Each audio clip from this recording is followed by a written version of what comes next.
আসসালামু আলাইকুম প্রিয় বন্ধুরা, প্রিয় গাইসেরা, আপনারা দেখেন আমাদের ব্যাচেলর জীবনের খাওয়া দাওয়া ও ব্যাচেলর জীবনের পাক। আরে ভাই, বউ নাই তাতে কি হয়েছে? পাক তো করে খেতে হবে, জীবনটা তো চালিয়ে তো নিতে হবে। পরিমাণ মতো পেঁয়াজ, রসুন, কাঁচামরিচ এগুলো একটু ভাজা ভাজা করে, তারপর পরিমাণ মতো আপনার চাহিদা অনুযায়ী কড়া মরিচের গুঁড়া, তারপর হালকা আপনার তরকারি অনুযায়ী, জিনিস অনুযায়ী হলুদের গুঁড়া দিবেন।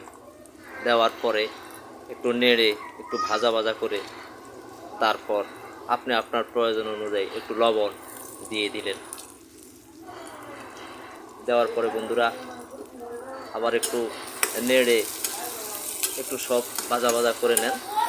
সংক্ষেপ সিস্টেম, সংক্ষেপ অনুযায়ী সব কিছু হয়ে যাবে ইনশাল্লাহ।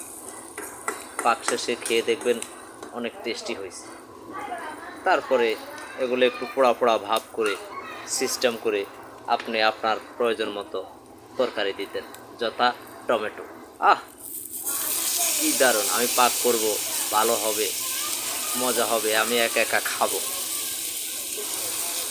তারপর একটু নেড়ে দেন, দিয়ে তারপর ঢেকে রাখুন। ঢেকে রাখার পরে যখন প্রায় আপনার টমেটোটা হয়ে গেল, এমন সময় আপনি আপনার চাহিদা মতো এর সাথে প্রয়োজন মতো এর সাথে যা মিশাবেন, মিশানোর জন্য একটা ডিম ভাঙবেন।